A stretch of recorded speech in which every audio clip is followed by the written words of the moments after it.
tentang masa lalu. Claudia itu adikmu. Dia anak kandungku. Gegar kencang suara Taddeo sukses membuat Christian dan Claudia membeku di tempat mereka. Raut wajah Christian dan Claudia begitu pucat pasti.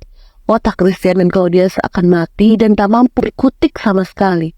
Christian dan Claudia masih diam serbu bahasa, belum mampu mengeluarkan kata. Seolah perkataan Taddeo seperti batu keras yang akan menghantam tubuh mereka hingga rasanya akan hancur berkeping-keping. Bicara omong kosong macam apa kau ini ya? Mata Christian menghunus tajam menatap Taddeo. Ya, pria itu melihat Claudia berdiri di ambang pintu dengan tatapan nanar menahan air mata. Dia ingin sekali memeluk Claudia, tapi entah kenapa kaki Christian seakan mati tertanam di lantai. Hingga sama sekali tak bisa berkutik. Taddeo menatap Claudia yang berdiri di ambang pintu. Pria parubaya itu bertujuan hanya ingin berbicara berdua dengan Christian. Namun ternyata Claudia juga ada di hadapannya. Itu menandakan memang ini sudah waktunya memberitahu semua yang terjadi. Claudia adalah anak kandungku. Aku memiliki hubungan gelap dengan wanita lain setelah aku menikah dengan Daisy, ucap Taddeo putus asa. Christian semakin mendekat dan kian memberikan tatapan tajam sekaligus senyuman sinis. Aku tahu kau mengatakan ini menghancurkan hubunganku dengan Claudia. Kau pikir aku akan percaya dengan ucapan omong kosongmu? Taddeo memberikan tatapan serius pada Christian. Seburuk-buruknya diriku, tidak mungkin aku mengatakan ini padamu. Rahang Christian mengetat penuh amarah membara.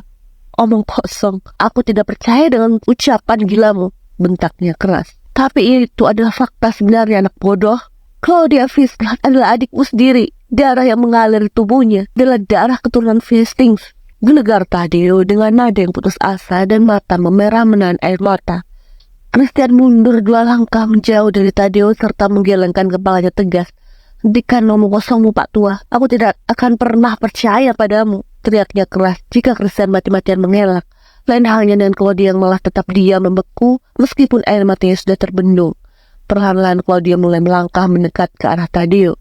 Sepasang iris mata amber Claudia terlihat amat lemah dan rapuh.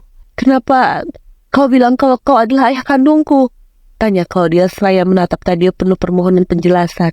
Nadanya serak seakan menahan tangis agar tak tumpah keluar. Claudia, tidak usah dengarkan ucapan omong kosong ayahku. Otaknya sudah tidak waras. Dia hanya ingin memisahkan kita, Claudia. Seru Christian minta Claudia untuk tak percaya pada ucapan ayahnya. Taddeo menatap Claudia dengan tatapan perasaan yang begitu campur aduk tak menentu. Pria parubaya itu pun tidak pernah tahu kalau akan jadi seperti ini. Lihat di belakang liontin berlian di kalung ibumu. Di sana pasti terukir huruf T.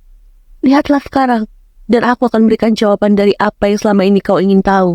Jantung Claudia seakan ingin berhenti dikala mendengar ucapan Taddeo. Pancaran matanya melemah, perasaannya campur aduk tak menentu. Rasa takut mulai menggerogotinya.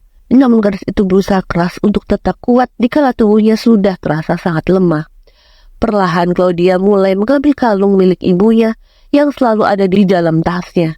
Tepat dikala kalung itu berada di tangan Claudia, tatapan mata gadis itu teralih pada ukiran huruf yang ada di belakang liontin berlian itu. Seketika tubuh Claudia nyaris ambruk dikala melihat ukiran huruf yang ada di belakang liontin tersebut. Matanya melebar, lidahnya keluh tak sanggup berkata. Dengan sigap Christian menangkap tubuh Claudia yang nyaris ambruk itu. Detik selanjutnya Christian mengambil kalung yang ada di tangan Claudia dan menatap di sana terukir jelas huruf T di belakang liontin itu. Tidak mungkin, bentak Christian dan Claudia menangis membayangkan semua perkataan Taddeo. Fakta telah ada di hadapan mata Christian dan Claudia. Penjelasan Taddeo sesuai dengan apa yang mereka lihat dari liontin kalung itu. Christian terus mengelak sekeras mungkin, sedangkan Claudia menangis tak karuan akibat sesak di dadanya. Taddeo melangkah mendekat menatap Christian dan Claudia. Ini semua salahku. Semua kesalahanku sampai membuat kalian terjebak seperti ini. Nadanya begitu lirih dan pilu. Claudia membalas tatapan Taddeo dengan tatapan mata memerah. Jelaskan padaku semuanya, isaknya keras. Dia sudah tidak sanggup lagi, tapi dia pun ingin tahu apa yang sebenarnya terjadi. Claudia, jangan percaya apa kata ayahku. Pria tua di depan kita adalah ayahku, bukan ayahmu, bentak Christian dengan nada cukup kencang. Cukup Christian, aku ingin mendengar langsung dari ayahmu. Jangan terus mengelak, isak Claudia keras dan seketika itu juga membuat Christian bungkam dengan raut wajah begitu putus asa serta frustasi. Satu demi satu perkataan Taddeo mencondong menjadi fakta. Itu yang membuat Christian dan Claudia menjadi frustasi. Mereka telah berjalan di jalan buntu, putar arah pun tidak bisa. Sedangkan maju hanya berada di ujung tembok. Tadio belum mengatakan apapun. Bukan hanya Christian Claudia yang frustasi, tapi Tadio juga begitu amat frustasi. Tak pernah Tadio sangka kalau semua ini akan terjadi. Aku benar-benar minta maaf. Ini semua berawal dari hatiku yang hancur setelah Esther berselingkuh dariku. Aku menikah dengan Daisy karena saat itu aku melihat putra kecilku dekat dengan Daisy.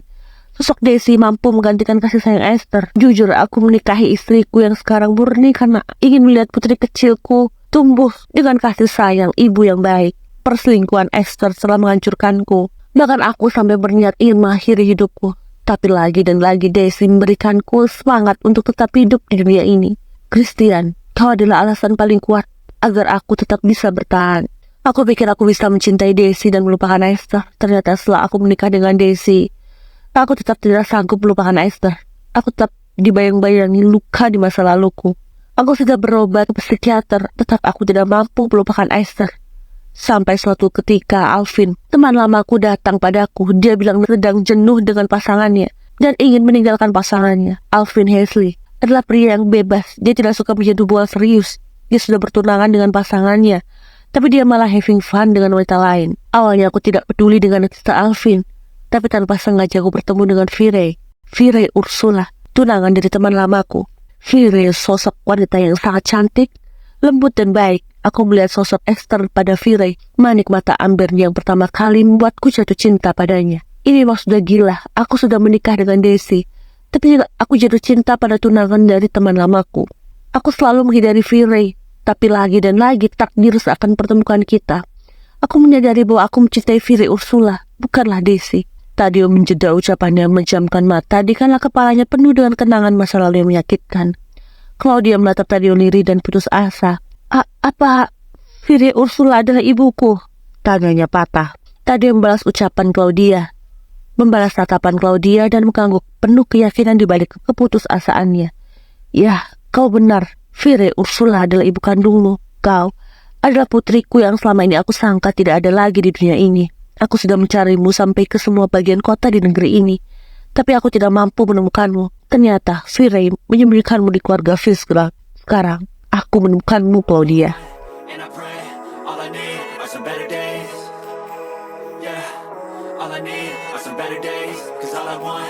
And I pray, I believe in the better days.